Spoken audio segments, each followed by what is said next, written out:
Namaskar, my dear friends. Welcome to this lecture series of machine design.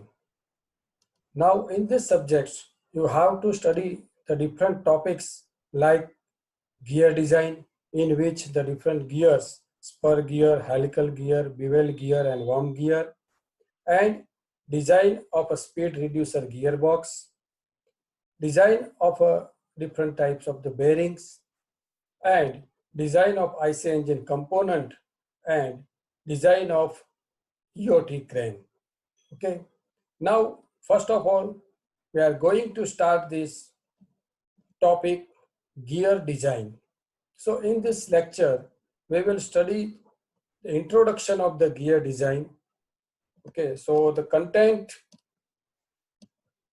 of this lecture is power transmission, introduction of gear, advantages and disadvantages of gear, and types of gears, and different terminology, or we can say nomenclatures used in the gear.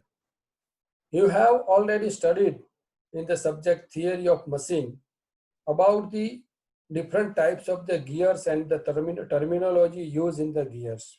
Okay, so let us start first. Why we are studying this gear? What is the application of the gear? So as you know that the gear is a power transmission element. So different power transmission elements are belt drive, rope drive, chain drive, and gear drive. So power transmission is the movement of energy from its place of generation to a location where it is applied to performing the useful work. So a gear is a component within a transmission device that transmits the rotational force to the another gear or device. In short, we can say the gear drive is used to transmit the motion as well as the power. And these gears are used in the various applications. The number of applications are there. Okay, now let us advantages and disadvantages of gear drive compared to the other drives, belt drives, rope drive, chain drive. So first of all, what are the advantages of the gear? So let us see one by one. It transmits the exact velocity ratio. So as you know that in case of the belt drive, there is a chance of slip. So due to the slip, the velocity ratio should be, the power should be lost due to the slip of the belt.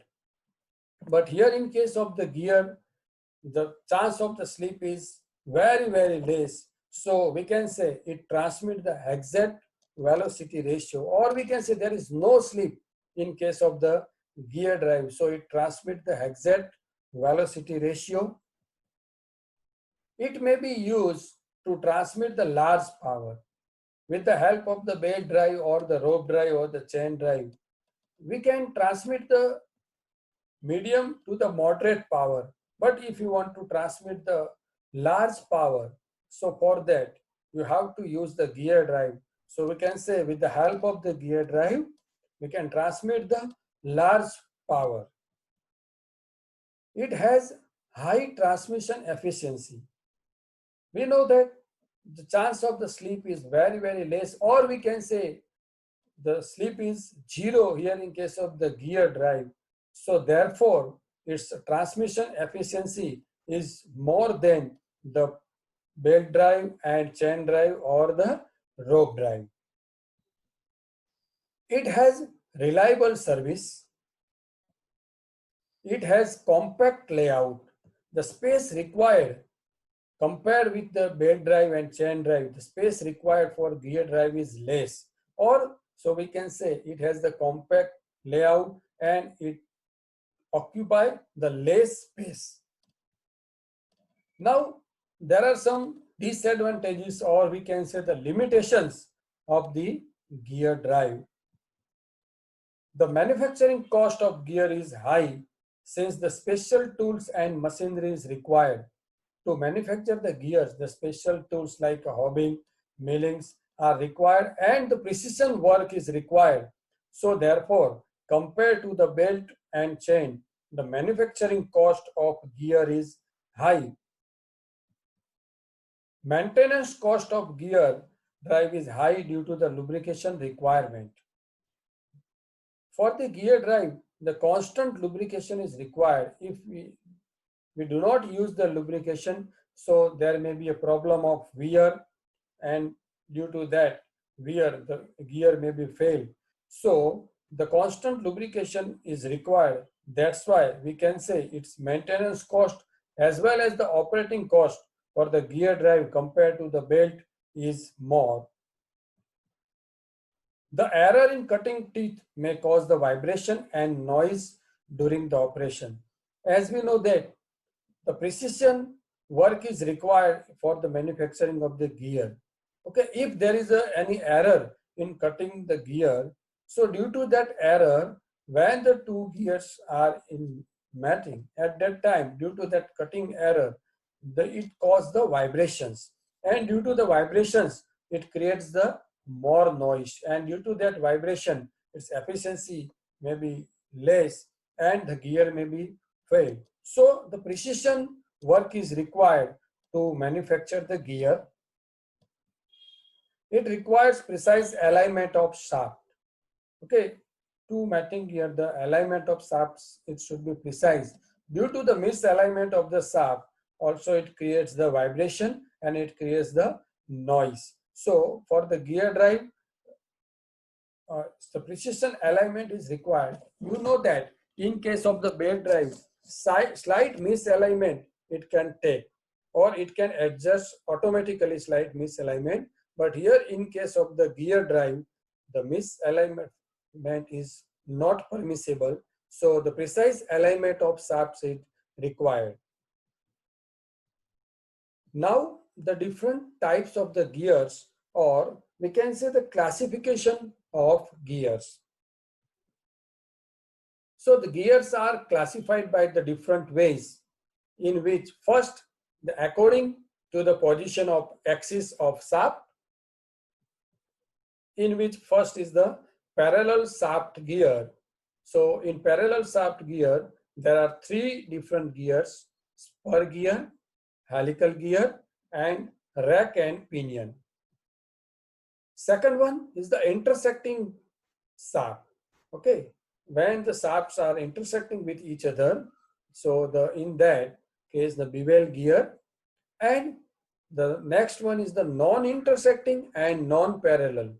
Okay, so the shaft of both the intersecting gear, they are not intersecting and non-parallel in case worm and worm gears. So these are the three different types of the gear drives, okay, according to the position of axis of the shaft, in which the parallel axis gears, in which the spur gear, helical gear, rack and pinion, and intersecting, both the shafts are intersecting with each other. That means the non-parallel gear, in which bevel gear, and non-intersecting and non-parallel, in which worm and worm gears. Now let us see one by one. So first one is the spur gear. So what is the meaning of the spur gear? It is a simple and the basic gear. Okay. Now you can see here, this is a spur gear. Okay. In this spur gear, you can see this is the gear axis. Okay. Or we can say the shaft axis. The gear is mounted on the shaft, or you can say the center line. Now these are the different teeth. You can see these are the different teeth of the gear. So here in this case, the teeth is parallel to the axis of the rotation, right? Here you can see this is the axis on which the gear is rotating. So the teeth, you can see here the teeth are parallel to this axis of the gear. So that's why it is known as the spur gear, right? It transmits the power from one shaft to another parallel shaft. Here you can see both the shaft. This is the driver gear and this one is the driven gear. Okay, so the gear A is the driver and gear B is the driven. Now here you can see this is the direction of rotation of the driver and this is the direction of rotation of the driven. Now here you can see the axis of the both the shafts are parallel to each other. Okay, so this motion from this driver is transmit to the motion to the driven. Okay, so you can see the rotation here. This driver gear is rotating in a counterclockwise direction, and here this driven gear is rotating in a clockwise direction. So motion from gear A, it transmit to the motion from gear B, and the direction of rotation of both the gears are opposite. Now, what are the applications of the spur gear? So there are numbers of applications of the spur gear. Some of the written here, you can see they are used in electric screwdrivers, oscillating sprinklers, wind up alarm clock, washing machine, and clothes dryer. So also in some industries, some if you want to transmit the small amount of power, at that time the spur gears are used. But here the limitation of the spur gear is that the operation is not quiet. The operation of the spur gear is noisy. Okay, because here the contact between the two teeth is a line contact. Okay, so due to the line contact and sudden contact in case of the spur gear, so the operation is noisy. Now in spur gear there are two types of the spur gears, external and internal spur gear. So as per the applications, okay, required, here you can see the teeth are cut on the outside of this drum, or so they are known as the external gears, and here you can see the teeth are cut inside. Okay, so here in this case you can see the teeth are cut inside this drum, so this is known as the internal gear. Okay, so in both the case the axis of the two shafts are parallel to each other, so this is the external gear and this is the internal gear. Now next one is the helical gear. Let us see, the teeth on the helical gear are cut at an angle to the face of the gear. You can see here these are the helical gear. Now you can see the axis of both the gears are parallel to each other, but here you can see this teeth are not parallel to the axis of the gear. In both the case, the teeth are not parallel to the axis of the, they are inclined at some angle. So due to this inclination of the teeth with the axis, this gradual engagement makes the helical gears operate much more smoothly and quietly than the spur gear. As we discussed earlier, in case of the spur gear, there is a line contact and the sudden contact. Okay, so due to that, the operation is noisy. But here, due to the inclination of the teeth with the axis, the engagement of the two gear is gradual. There is no sudden engagement here. The engagement is gradual, and so due to that, the operation is quite smooth compared to the spur gear. And one more interesting thing about this helical gear is that if the angle of the gear teeth are correct, then they can be mounted on perpendicular shaft also. Okay, and adjusting the rotation angle by 90 degree. Now here in this case you can see here both are the helical gear, driver and driven both are the helical, but the gear are cut in such a way that you can see the axis of both the driver and driven are perpendicular to each other. Okay, according to our classification, actually the helical gears are parallel axis gear, but in some cases you can use the helical gear as a perpendicular axis also. So in this case helical gear, okay, we can use the in perpendicular shaft also. Okay, and due to the gradual engagement, the operation is quite smooth. But here one more drawback is there. Due to this helix angle, there may be a chance of the end thrust in case of the helical axis. It may produce the end thrust, or we can say the axial load also in case of the helical gear. Okay, So this is the one drawback of this helical gear. It may cause the axial thrust, or the we can say thrust load. Now herringbone gears. This herringbone gear is known as the double helical gear. Okay. So as we discussed, due to the helix angle, there may be a chance of the end thrust. So to avoid the axial thrust, two helical gears of opposite ends can be mounted side by side to cancel the resulting thrust force. Now here you can see these are the double herringbone gear, means the double helical gear. You can see here the helix angle on this gear, and here it is the opposite with this gear. Okay, so the axial thrust produced due to this gear, it will be nullified by axial thrust produced by this gear. Okay, so axial thrust by these two gears are opposite with each other, so they will be nullified. So with the help of this herringbone gear, that problem of axial thrust we can solve by using the double helical gear. So sometimes there may be some clearance between the two gears. Okay, and they are generally used on a heavy machinery. So this is known as the herringbone gear. So herringbone gear is nothing but it is a double helical gear, and why it is used to avoid the axial thrust. So this is known as a herringbone gear. Now rack and pinion. So rack and pinion gears are used to convert the rotation from the pinion into the linear motion of the rack. Okay, so you can see here, this is the example of rack and pinion.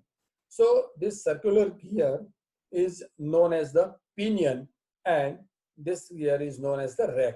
So rack means the gears of infinitive diameter. Okay, in technical terms, you can say rack is the gears of the infinitive diameter. Now here in rack and pinion, the rotary motion of the pinion is converted into the linear motion of the rack, or the vice versa. So the perfect example of this is the steering system on many cars. Okay, so you can find the number of applications of this rack and pinion. In short, here in rack and pinion, the rotary motion of the pinion is converted into the linear motion of the rack. Or you can say this example in the railway signal also, you can find this rack and pinion. Next one is the bevel gear. So this bevel gear is a intersecting shaft, okay, non-parallel and intersecting shaft. So bevel gear are useful when the direction of a shaft's rotation needs to be changed. So they are usually mounted on shafts that are at 90 degree, but can be designed to work at other angle as well. So the teeth on the bevel gears can be straight, or it may be spiral, or it may be a hypoid. Different applications of the bevel gears are locomotives, marine applications, automobiles, printing press, cooling tower, power plant, steel plants, railway track inspection machines. So numbers of applications are there of the bevel gear. If you know that you can see these are the two examples of the bevel gear. Okay, straight and spiral bevel gear. Here you can see the teeth are straight. Okay, and both the axes, you can see both the axes are intersecting at each other.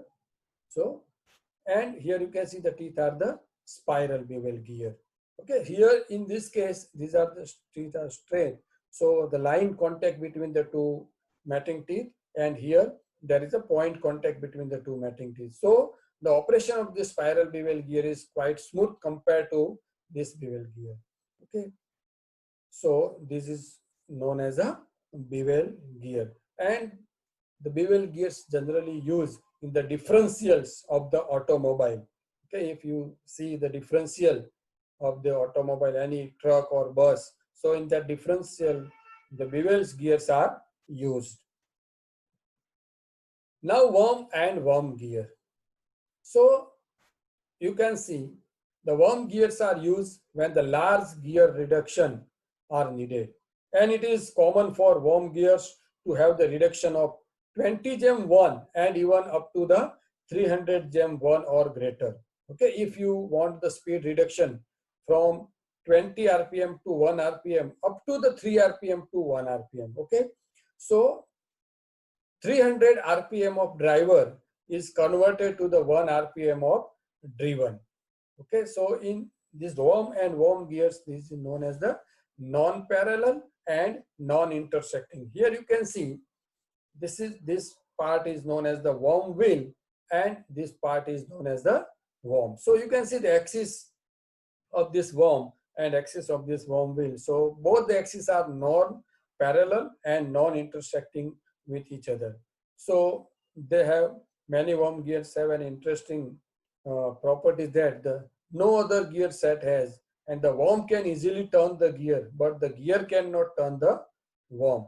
Okay, in other cases, both the gears can transmit the motion from one to another or the vice versa.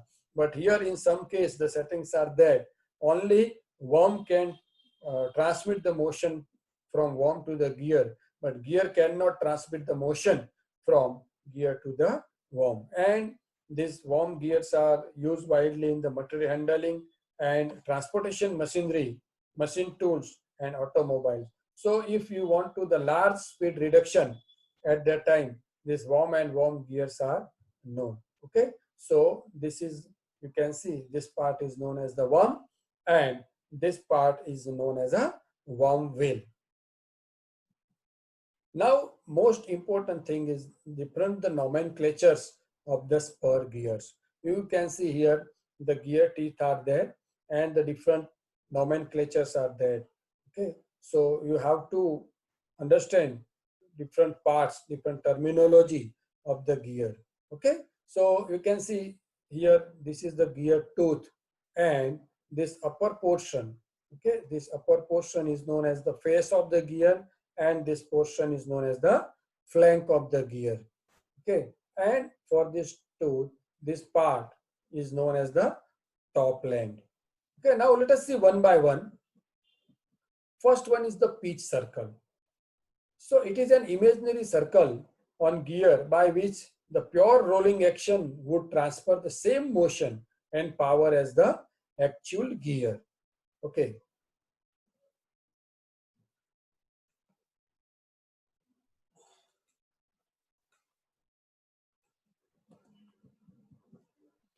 Now you can see here this part is known as the pitch circle. So it is an imaginary circle on by which the pure rolling action is transmitted. Pitch circle is an imaginary circle on which by the pure rolling action would be transferred. Okay, so and it is a important circle, right? Next is the pitch circle diameter. So the diameter of this pitch circle is known as the pitch circle diameter and it is denoted as a PCD. Next one is the pitch point. So it is a common point of contact between the two pitch circle of the mating gear. Okay, when the two gears are mating at the common point of the two pitch point is known as a pitch point. Addendum circle. So a circle bounding the ends of the teeth in a right section of the gear is known as the addendum circle. Now here you can see this circle. Okay, this circle which is the top post circle. Okay, this circle is known as a addendum circle. Okay, root or dedendum circle. The circle bounding the space between the teeth in a right section of the gear is known as a dedendum circle. Now here you can see this circle is known as a dedendum circle, or you can see root circle or dedendum circle. So a circle which is passing from the root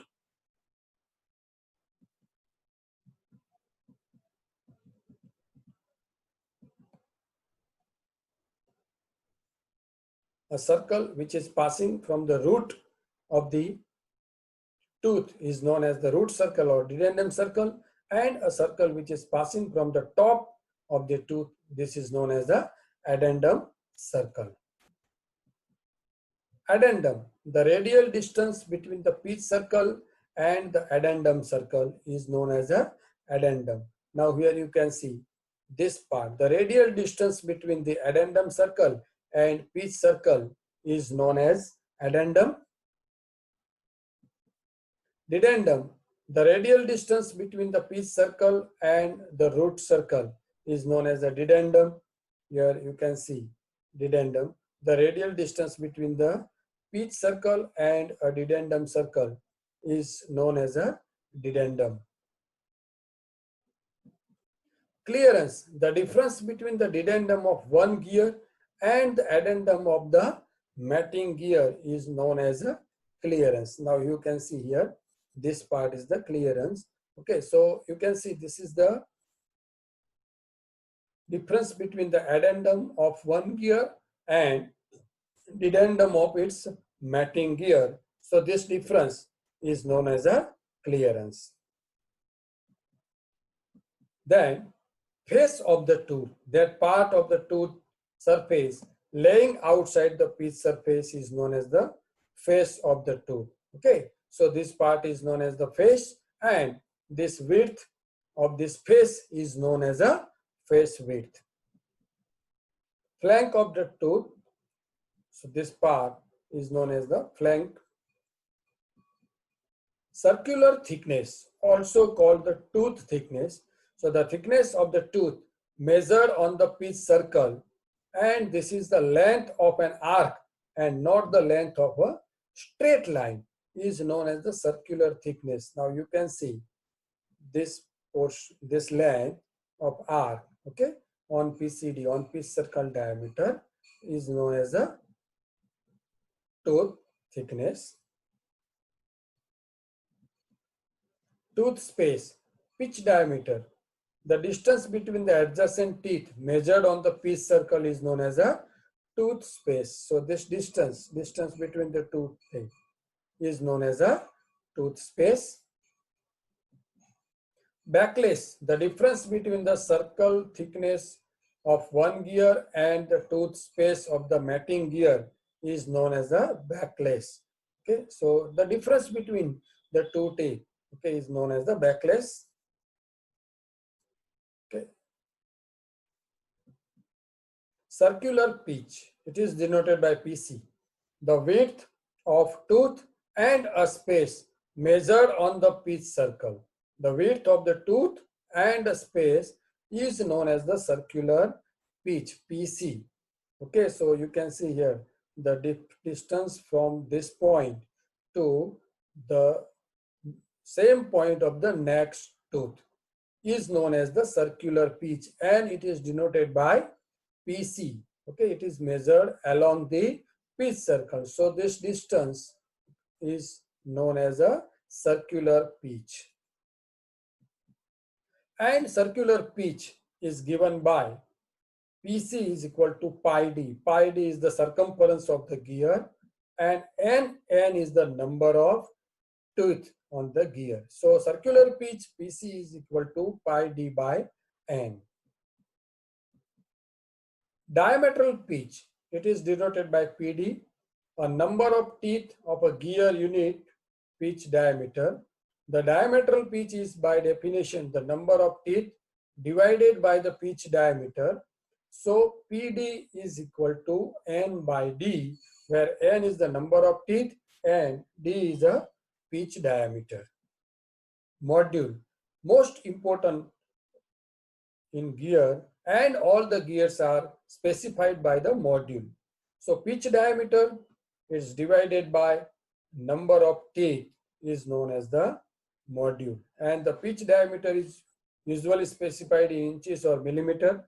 So in the former case, the module is the inverse of diametral pitch. Here you can see the diametral pitch is n by d, but here module is equal to d by n, where d is the pitch circle diameter and n is the number of teeth.